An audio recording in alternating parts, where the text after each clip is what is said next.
a lot of the banks that we've spoken to are already engaged in DeFi in some way, shape, or form.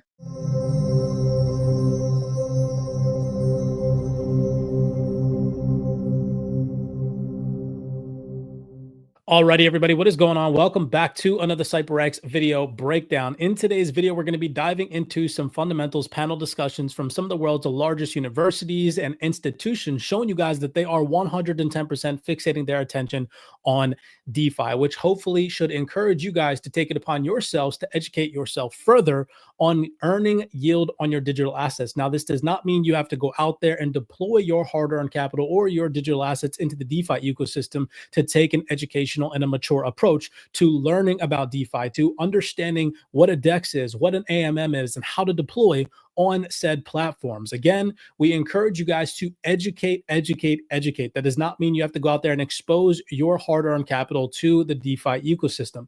In today's video breakdown, we're going to be listening to insights from some of the world's largest institutions, showing you guys that they are 110% interested in DeFi.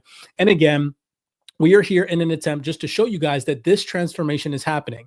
DeFi allows you to not only maintain, but to expand and multiply your wealth. And instead of selling back into fiat, you can keep and hold on to your digital assets and generate yield with them, turning your idle digital assets into active digital assets, constantly generating you passive income through the utilization of DeFi.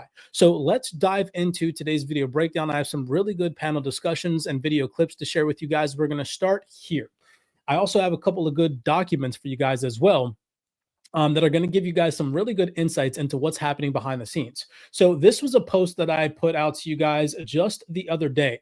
Large universities behind the scenes having closed door presentations on DeFi, learning about AMMs. And I said to you guys, wake up, people. You have an entire DeFi university with the Wealth 28 Club. You don't have to go and attend a large university panel discussion or pay what a large university pays to learn about this stuff in detail from a trusted and like-minded community. And you guys can see here on their LinkedIn profile, Francesco, I'm not going to butcher this gentleman's last name, the co-director in fintech at University of Birmingham, said, "Thanks to Oxford Main Institute of Quantitative Finance and University of Oxford for inviting me to Oxford-Harvard conference on decentralized finance and market microstructure last week.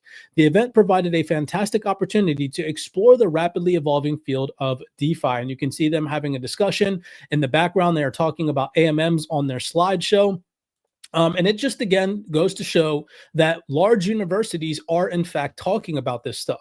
Now, before we dive into the PDFs and the video clips that I have for you all today, Cointelegraph actually just about an hour ago put out this really great article about DeFi, reviving the spirit of capitalism. Now, I'm just going to read a little tiny excerpt from this. I'm not going to read the entire thing. If you guys want to go check this out, just go over to Cointelegraph and type in DeFi, and it'll be one of the most relevant articles that pops up.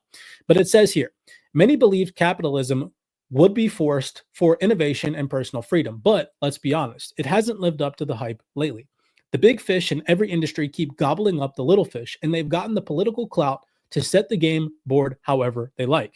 That is why decentralized finance, or DeFi, sounds so refreshing. It's a chance to hit the reset button by making markets fair and open rather than tilted towards a privileged few. In a perfect world, DeFi's transparency and inclusive structure could restore some faith in the power of voluntary exchange. As a $123 billion industry, DeFi replaces trusted intermediaries with smart contracts through composable decentralized applications and protocols. There's no need to fill out tedious forms or applications to get what you need. People can borrow stable coins, they can farm liquidity providers tokens, or swap coins by interacting with dApps contracts at any time and from anywhere in the world. That right there is powerful, considering what it is I'm going to show you guys here in just a second. DeFi is not like traditional finance. There are no gatekeepers. Anyone with an internet connection and a compatible device can join the ecosystem to use or develop DeFi protocols. DeFi protocols are also non-custodial. People remain in complete control over their assets, interacting with smart contracts through their self-custody wallets. We have a mentor in the private CYPRX community that literally shows on our Wednesday Zoom calls how he manages his entire DeFi portfolio through his ledger. Okay, so again, this statement from Cointelegraph in this article about DeFi is true. Let's be honest, though, it says here, DeFi is not perfect. It's still in its early days, which I agree on 110%, which means it carries all kinds of potential pitfalls and risks. Think things like smart contract vulnerabilities and impermanent loss. Understanding those things and understanding the risks before you expose yourself to DeFi are extremely important. Understanding how to mitigate those risks and implement strategies on how to mitigate those risks and minimize your risk exposure to the DeFi niche is paramount to your success long term. Again, encourage you guys to take an educational approach and don't think to just go out there and just jump into DeFi willy-nilly and expose your capital. You do not, I repeat, have to expose your crypto to DeFi to learn about it.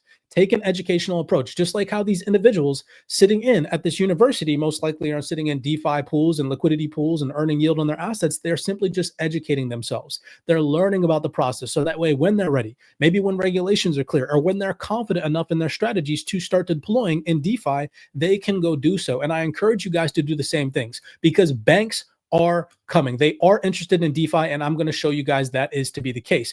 This is a fundamental report from the Kanyo Institute. You can see here it is titled, if we scroll up to the top of this real fast, The Future of Global Banking. This is from 2025. And if we come down here to page 26, there is so much juicy information in this document. I don't want to take so much time today and read thoroughly through all of this, but it talks about the evolution from traditional to decentralized banking models, a paradigm shift in financial infrastructure. Now, if we come right down here, it says banks must replace legacy core banking systems with blockchain compatible architectures. McKinsey estimates institutions resisting this shift risks a 5.2% ROE decline by 2025. That is this year. And I'm showing you guys this to prove my point that if one bank transitions, all of them are going to start to transition or risk falling behind. By the way, this is all things that are in this list for strategic imperatives for banks. It talks about them adopting the ISO 222 compliance standard. It also, if we scroll right down here, mentions wealth management and institutional grade DeFi. It talks about BUIDL's BlackRock tokenized fund. It also mentions AI-powered portfolios. And then right down here, what I really want you guys to pay attention to is where it says, conclusion, the inevitable transformation. This shift to decentralized banking isn't a speculative trend, but an economic inevitability driven by $1.7 trillion in annual inefficiencies across traditional finance. Institutions adopting the action plan above position themselves to capture 34% of the $2.1 trillion tokenized asset market by 2030. Conversely, banks maintaining the status quo operations risk obsolescence as tech giants and DeFi protocols capture 19% of global payment revenue by 2027. That's in 2 years, people. The strategic window for decisive action is closing rapidly. Blockchain integration must transition from pilot projects to production systems within the next 24 to 36 months to secure competitive advantages. Right? So this just confirms what it is that I've been attempting to show you guys, that these financial institutions must make the transformation or risk falling behind. And here we have large individual experts from August as an example. Aya, she is the CEO of this organization. Listen to what she says here about how banks are 110% participating in DeFi. At least for the folks we've spoken to, people very, very much understand how important DeFi is. It's really just a regulatory piece. And we've seen since late Jan that those conversations have sped up dramatically, and almost to the point where it feels like every person I'm speaking to on a call, because these conversations now went from, oh, I can't have this discussion, to let's have all of the discussions, and we're all exhausted because suddenly the tap has been turned on again, and everyone wants to start a DeFi project, some sort of initiative, where even if they fork something internally at these CFI firms, at banks. I'm talking much broader. I think a lot of the banks that we've spoken to are already engaged in DeFi in some way, shape, or form. And that is coming from an individual representative that sits down with banks and institutions and talks to them on a day-to-day basis, confirming. This is from a video breakdown posted 3 days ago and has 300 views, people. Okay. This just goes to show the importance of paying attention to what is happening behind the scenes. DeFi is important. Pay attention, learn about it, understand how the processes of earning yield on your digital assets work. So that way in the future, again, you don't have to deploy now. When you're comfortable, when regulatory requirements are met and the foundation is probably laid, you can deploy. You can deploy safely. You have a strategy in mind that you want to implement, and you can start earning yield on your digital assets, and you don't have to sell your hard-earned crypto back into fiat. Okay. Let's continue down the rabbit hole. This is from an industry-leading expert from Coinbase sitting in on a panel discussion that only has 147 views. Listen to what he says here about the transformation of wealth and average Americans, i.e. millennials and Gen Zers, saving. Handle securities licenses and how do they have protection from supervisory responsibilities? There's a whole lot to do there. But Miguel's right. Like, the advisors and the investors that we work with are increasingly very long crypto. Right, they're increasingly doing more in their wallet. They're increasingly going, especially what skews young, right? But this is the largest transformation of wealth that we will see, and it's going from baby boomers to the younger generations, millennials and Gen Zers, and they're going to be like, no, I'm used to this fast digital programmatic stuff, so I want this stuff in my wallet. I'm not going to go use a legacy platform. So that's what we're doing. Like, you have to serve them where they are, and this is actually, it's a savings conversation, it's a retirement conversation, because then you get into how do you start to educate and ensure that young people are passionate about. What is he talking about? Educating young people on retirement and savings, and how trillions of dollars are about to be transferred from baby boomers over to millennials and Gen Zers. Gen Zers and millennials aren't going to want traditional assets. They're going to want digitally native assets on chain and tokenized form, earning yield. Okay. And this is the same individual representative from the same exact summit that said this. Yeah, I guess I'll add to that too. So staking for institutions is going to be, it's going to allow institutions to deliver the experience of being a part of keeping a network secure and generate yield for investors. And so staking is going to be an option for institutions to provide to their clients so that they can generate yield. And you just heard the gentleman say that that's exactly what Gen Zers are going to want, millennials are going to want. As this wealth transformation continues to unfold, devil's in the details, ladies and gentlemen. They tell you this stuff on stage. Now, he was talking about savings. He was talking about investing. Listen to what Jenny Johnson said in a video panel discussion, sitting on stage with the co-founder and CEO of Aptos, talking about exactly this: saving, earning yield, and how now anybody with an internet and mobile connection has the ability to do this in micro amounts. With $50 to $100 instead of thousands of dollars, they can start to participate in this new digital financial system, and they can start to generate yield and returns. I agree, they have the access through the phone, but the problem is that if the system is costly today, and so if I only have $10 to open a bank account, I'm in, whatever, a small amount, today it's not enough to access that market. Whereas as you drive out costs, we're going to be able to allow people with much less money to be able to participate in and open accounts. It'll also get people younger investing, which is very important. As you think about all of us living longer, right? You need to save for retirement. I mean, one is obviously participating in the banking system, but two, participating in the investment world. And if, the average investment, I think a mutual fund, I think it's like $2,000 or $2,500. Well, that's too much for, the average person who's 20 years old. On the other hand, if you save, say, $5,000 a year between age 20 and 30, and get a 7% return, you have more money because of compounding than somebody who starts at 30 and saves for 30 years until they're 60. So if we can get people to start saving younger, and this to me is an engaging mechanism to do that, we will be able to help people also as they're living longer and ensuring their retirement. This to me is an engaging opportunity for them to do that, for them to earn 7% on $5,000 a year over a consistent long period of time.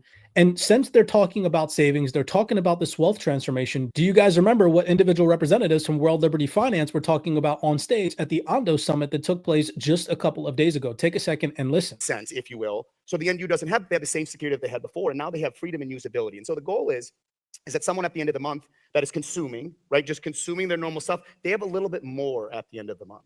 And that's going to hopefully change the way people think. But if it does, it allows to open the suite of the amazingness that is crypto and all of these speculative, amazing assets. But you do so by a warm welcome, right? You're not going to get this welcome from this new world when you have some amazing altcoin that goes to the moon and back down, just pounds on everybody who's slow and lethargic, and they have a real job they've got to go to, and they have life, right? But if you give them a checking account that's earning 7, 8, 9, 10%, that's backed by an Aave, that has abstractions to a debit card, that allows them to move around this world freely and no new walls, it's the same interaction, but at the end of the month, they get more. You see what he's talking about? He's talking about giving yield on check-ins accounts of anywhere between 7 to 10%. And those are things that are available right now in DeFi that are not available in traditional finance, right? And that is happening right now behind the scenes. So understand, without having to deploy, because again, you don't have to deploy to learn about DeFi, understand how these things work, understand how AMMs operate, understand how to be a liquidity provider, understand how to borrow against your assets by taking an educational course. We've provided an educational course for you guys on how we are doing that here at CYPRX. If you head over to CYPRXtrading.com, you guys can tap into our Wealth 28 Club and you can learn. And if you don't want to tap into our mentorship program and learn that way, then tap into the free resources that are out there. Follow us on X, follow the CYPRX research team, follow the many other hundreds of free resources that are out there, but start educating yourself. I cannot stress enough that now is the time to get educated. Now is not the time to sit back, relax, and think that you're just going to make it by hodling onto your digital assets. You need to remain adaptive. You need to remain in a state of accumulation, accumulating information that is going to help you survive in this digital transformation long term. So with that being said, many blessings to you guys. As always, I hope you all enjoyed today's content. Always just trying to bring you guys insights and information from some of the world's largest financial experts and institutions. This is not financial advice. I'm not telling you guys to go out there and deploy into DeFi, but what I am encouraging that you guys do is you take an educational and mature approach to go and learn about DeFi. With that being said, as always, be cognizant, be aware out there, and I'll see you all in the next video breakdown.